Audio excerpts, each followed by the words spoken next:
it's funny, the fans, really, I mean, they think we can just call out the name of a song and, oh yeah, the band will start playing it. They don't seem to realize that for us to play a song, we have it arranged. We start picking music. Actually, we're already starting now for next year, and we have to have pretty much everything we're going to do for next year lined out by, say, March or so that we hire arrangers to arrange this music. And that's expensive. We have to get copyright clearance on all of our music, or we're breaking the law. And then and that's becoming more expensive all the time. And then we get to camp. We start learning the music. We start learning the marching routines, the dance routines, and so on. I'd say for every minute you see us out on the field, we've probably spent 40 hours in rehearsal. So if we do a 7-hour show, you can do the math. That's a lot of rehearsing to make that happen. The tunnel, one of the great traditions we have, where the team comes running out and we're playing 2001 and the Blues Brothers and the fight song. We spend a lot of time to make sure that we can do that and do that well. The homecoming show, I mean, that's a whole show by itself. And we get out there, we rehearse with the court, that kind of thing. And of course, our pregame is traditional as well. The music for the pregame, we use the Tennessee Waltz, we use the Alma Mater March. Those have become big traditions here as well. And once again, it's that much more rehearsal we have to spend to prepare for that stuff. So everything we do has a price in terms of student rehearsal hours.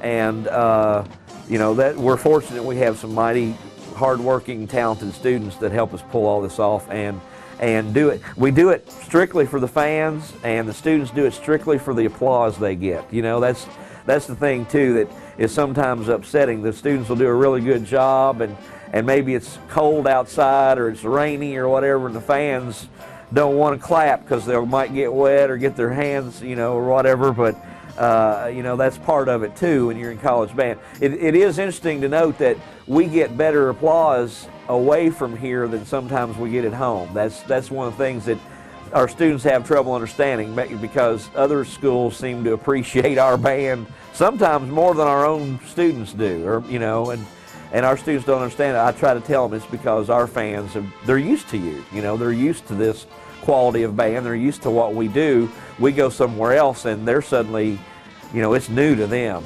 Now there are many factors that the average fan probably is not aware of. For example, when we go to an away trip to Alabama or Vanderbilt, first of all, we have to buy the tickets. I mean, they aren't going to just give us seats in those stadiums. Any seat that they don't sell, they lose money. And so if the band's going to be there, they're going to sell us a full price ticket. And so, and for us to sit in a section, because of the size of our instruments and so on, it takes 450 seats to sit this band. So there's a huge expense before we ever even walk out the door, is buying the tickets. Then of course there's the bus prices. Typically, for example, going to Alabama this year, I think buses alone cost us around $20,000. That's a good sized chunk of money that I know our athletic department can't afford that. I know our band budget, we don't have that kind of money. The only way we're ever able to travel anywhere is through the good graces of our president and our vice presidents, that they try to find some monies in various corners of the world to send the band on these trips, and we really appreciate them doing that, because without that, honestly, the average fan would never get to see us outside of our own Floyd Stadium. The money just simply isn't there. We take the band on the road, just to buy everybody a meal, well, that's 320 times $5. That's a cheap meal, as you know, if you've ever tried to buy lunch for $5. And so, I mean, it's, there it is. It's a couple of grand just to feed everybody one meal when we're on the road. One of the best letters I've ever gotten was this year. We went to Alabama, and really the band was really great that day. And Alabama has a very famous band. They're called the $1 Million Band. Of course, it goes along with the football tradition at Alabama for many, many years.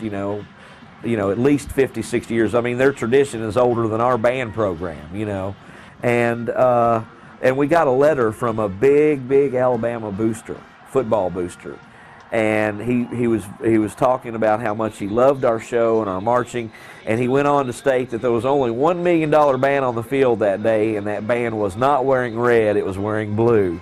And so that's kind of an example of the kind of compliments we get when we go on the road. We have I don't know why, but we have this tradition of spirit and of talent and work ethic that really sets this band apart from quite a few of the bands we've run into. As a matter of fact, I think this band right now would compare favorably with any college band in the country.